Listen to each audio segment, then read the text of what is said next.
Numbers 22 and 7. And the elders of Moab and the elders of Midian departed with the rewards of divination in their hand. And they came unto Balaam, and spake unto him the words of Balak. And he said unto them, Lodge here this night, and I will bring you word again, as the Lord shall speak unto me. And the princes of Moab abode with Balaam. And God came unto Balaam and said, What men are these with thee? And Balaam said unto God, Balak the son of Zippor, king of Moab, hath sent unto me, saying, Behold, there is a people come out of Egypt, which covers the face of the earth. Come now, curse me them. Peradventure I shall be able to overcome them and drive them out. And God said unto Balaam, Thou shalt not go with them. Thou shalt not curse the people, for they are blessed.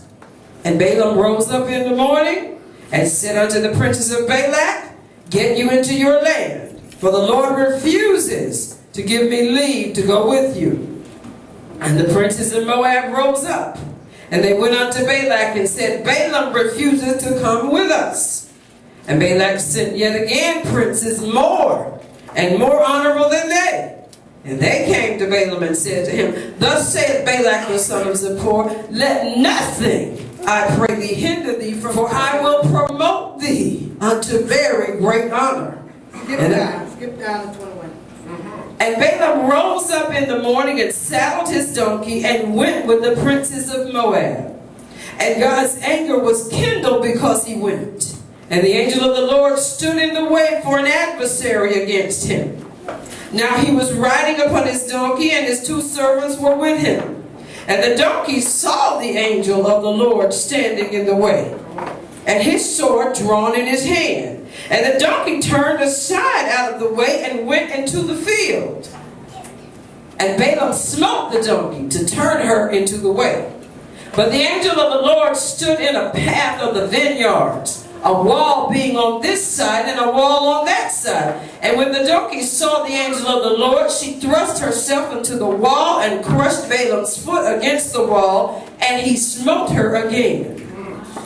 And the angel of the Lord went further and stood in a narrow place, where there was no turn either to the right hand or to the left. And when the donkey saw the angel of the Lord, she fell down under Balaam. And Balaam's anger was kindled, and he smote the donkey with a staff. And the Lord opened the mouth of the donkey. And she said unto Balaam, What have I done unto thee that thou hast hit me these 3 times? And Balaam said unto the donkey, Because thou hast mocked me. I would there were a sword in mine hand, for now I will kill thee.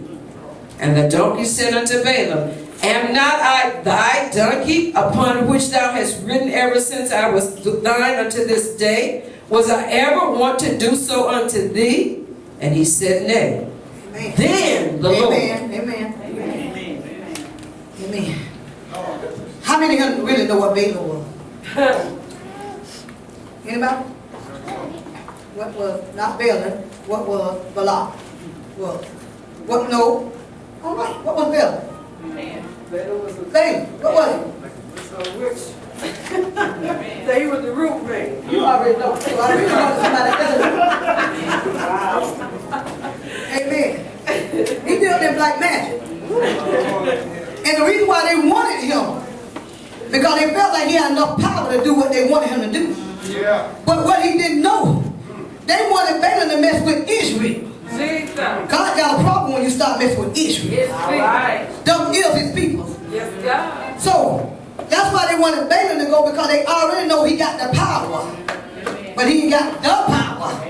He just got that power. But his power wasn't powerful enough. But Balaam had sense enough to know, listen, I'm not going to do that now. Let me go hear from God.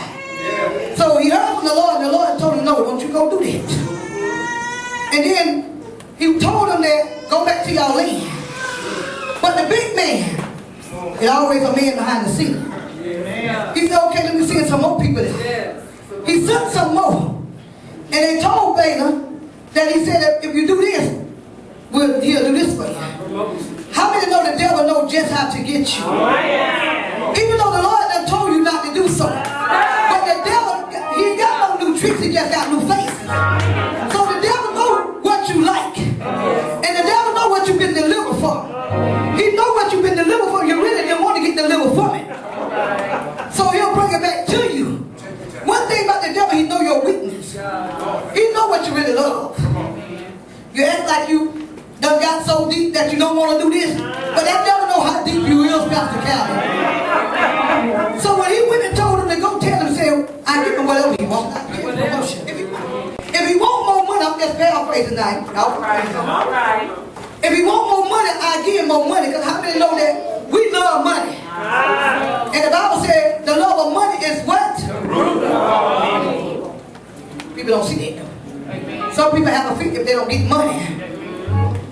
So, even though the Lord told Balaam, don't you do it. But because he saw Balaam's heart, he saw that Balaam had his mouth said one thing, but his heart was so far what his mouth said. When that man took that last word, Balaam was thinking, wait a minute now, I might need to go for this hill. But I'm going to think like I don't really want to do it. But how many know, I don't care how much you think the Lord know you? One thing about the Lord, he know your heart. You can fake move all you want, but the Lord know your heart. So the Lord saw that Balaam was getting grieved. So he said, you know what, Balaam, I'm going to tell you what I'm going to do. I'm going to go ahead and let you go with him. But don't you do nothing until I say so. How many know that the Lord spoke to a lot of y'all and told y'all not to do this, but you did it anyway?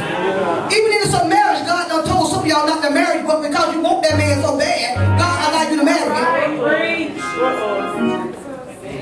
Some of us in a situation we ain't even got no business being in. That's right. We went before the Lord and asked God, can we do this? But God said no, but because our heart is so stiff, God said go ahead and do it anyway. So that's why some of us are still in trouble and wonder why we can't never get out. So God got angry with Balaam. So he said, okay, baby. And it's a sad thing when God give you an okay, but yet still he angry with you in the okay. So he said, Balaam, okay, go ahead and be with him. But don't you move until I tell you to move. But what Balaam didn't know, God had something set up for him. See what God will do, he'll allow you to run into your own wall because of your heart. Amen. So Balaam had a donkey that he had for a long time. Probably raised him from a baby on up. But because Balaam really didn't know what kind of donkey he had with him. See, sometimes people that God don't place with you, they don't have to do a lot of talking. They just sit back and listen and watch. And so the donkey just sat back and watch. So but what he didn't know, because even though he was a root doctor, some people in the church still dealing with them root doctors. It's bad in the church. It ain't just no control of spirit. You got people that really know into the root and mess somebody else up. So listen, even though he was a root doctor, he had some stuff to hear from God. I don't care how evil you is, you still got to hear from God. One thing I found out for sure, God created evil. But he didn't create evil for evil good. He created evil for his good. He created evil to work for him, not even working for himself. So God had an evil man to do a work for him. God can take whoever he wants to do just what he wants him to do. So that's why we got to be careful when we see a drunk. God can take that very drunk and turn him into a pastor. People don't see what God sees. Okay? So what took place? Balaam, he saddled up his donkey and he got ready to go. So as he got on the donkey to get ready to go with these bad people to do a damage, God had an angel with a sword to stand before him. Balaam didn't understand why the donkey started acting up. But the donkey saw something that Balaam couldn't see. And we, as church folks, we can't understand what God is doing when he places people in our life. God has placed some people in your life not to hurt you, but to be a blessing to you. But the reason why we don't understand these people because we don't have a real relationship with God. And we don't see what God is trying to do. God don't send people in your life to hurt you unless you disobey him. But God sent that donkey in Balaam's life to be a blessing to Balaam. And if it wasn't for that donkey, Balaam would have been dead.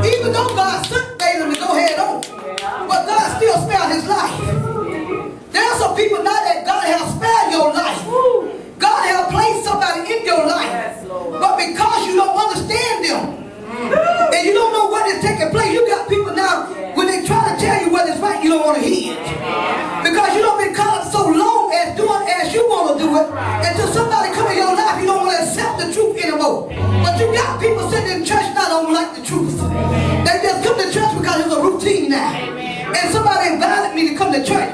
But I refuse to come to church just to be invited to come to church.